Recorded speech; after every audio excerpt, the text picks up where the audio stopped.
अस्सलाम वालेकुम students, how are you? Myself Mohammad Jahanzeb, your physics teacher. आज के लेक्चर में बच्चों हम डिस्कस करेंगे लॉज ऑफ रिफ्रैक्शन।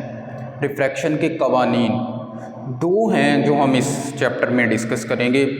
उनमें अब देखें बच्चों, हमने ना लास्ट लेक्चर में डिस्कस किया था रिफ्रैक्शन ऑफ लाइट। ये उसी से रिलेटेड एक टॉपिक आ जाता है हमारे पास। रिफ्रैक्शन में हमने ये बात डिस्कस की थी कि बेंडिंग होती है लाइट की, वो सारी बातें हम डिटेल में डिस्कस कर चुके हैं। तो आइए देखते हैं। सबसे पहले है हमारे पास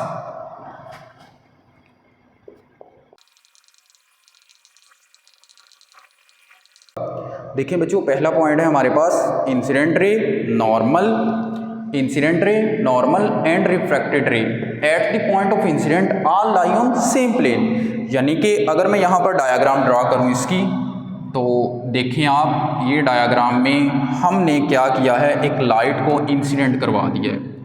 ये रे ऑफ लाइट है, यहाँ से ये बेंड होगी। अच्छा, ये लाइट की रे जो है ये इंसिडेंट रे है, ये रिफ्रैक्टेड रे है। एंड नॉर्मल आपको पता है परपेंडिकुलर ड्रा करते हैं हम 90 का एंगल। ये वाली चीज़ ये नॉर्मल है हमारे पास 90, इस प्लेन पर 90 है। आप देखें eight the point of incident, इस पॉइंट को चेक करें आप, इंसिडेंट रे का, रिफ्रैक्टेड रे का एंड नॉर्मल का, ये एक ही प्लेन में होना चाहिए। फर्स्ट वाले पॉइंट में हमें यही बात बताई गई है। सेकंड वाला पॉइंट आप देखें, जिसको स्नेल्स लॉ भी कहते हैं। हम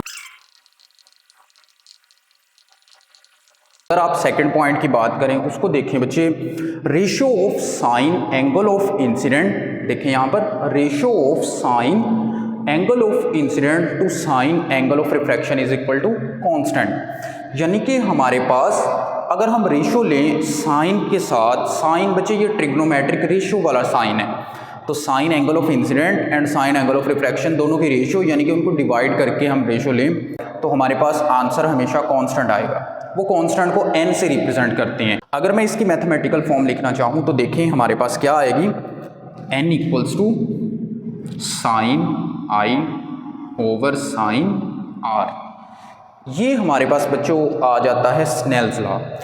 angle of incidence, sine angle of incidence and sine angle of refraction दोनों की रेशियो n के इक्वल, यानी कि कांस्टेंट के इक्वल आएगी।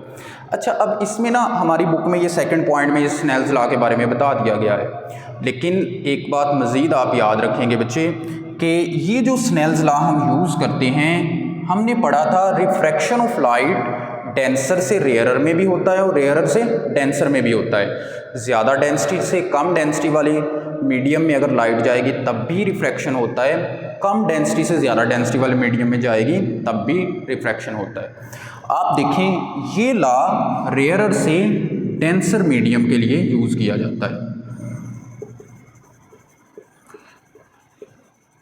रेयरर से डेंसर के लिए उसमें हमने ये कंडीशन पढ़ी थी कि angle of refraction less than होता है एंगल ऑफ इंसिडेंट से, यानी कि लाइट की जो बेंडिंग होती है वो टुवर्ड्स ही नॉर्मल होती है। इस लिहाज से जो हमारे पास स्नेल्स लॉ आता है वो इस फॉर्म में आ जाता है। लेकिन अगर मैं इसके ऑपोजिट बात करूं, देखें बच्चे, इसी स्नेल्स लॉ की मैं बात कर देता हूं denser to rarer medium.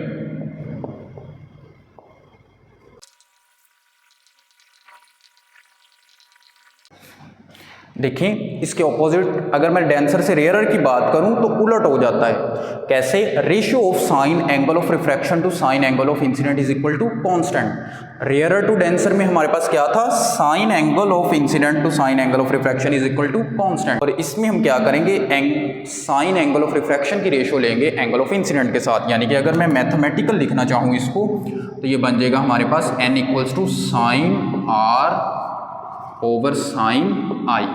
This is also called Snell's law.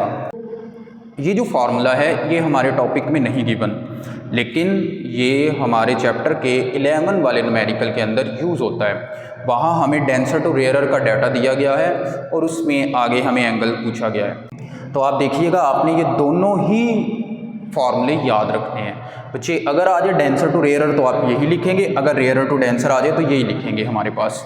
तो इन दोनों में आपने कंडीशन याद रखनी है। इसमें अच्छा, इसमें एंगल ऑफ रिफ्रैक्शन ऊपर क्यों है, हमने ये कंडीशन पढ़ी थी कि डेंसर टू रेयरर हमारे पास इंसिडेंट एंगल लेस होता है रिफ्रैक्टेड एंगल से। एंड इसमें हमने ये कंडीशन पढ़ी थी, rare to denser angle of incidence greater than होता है एंगल ऑफ रिफ्रैक्शन से। तो इस लिहाज से हम कह सकते हैं कि वहाँ एंगल ऑफ रिफ्रैक्शन ग्रेटर है, वो ऊपर है, यहाँ एंगल ऑफ इंसिडेंट ग्रेटर है, ये ऊपर है। तो बच्चों उम्मीद है आज का लेक्चर आपको समझ आया होगा। अपना ख्याल रखिएगा, दुआओं में याद रखिएगा। अल्लाह हाफिज़।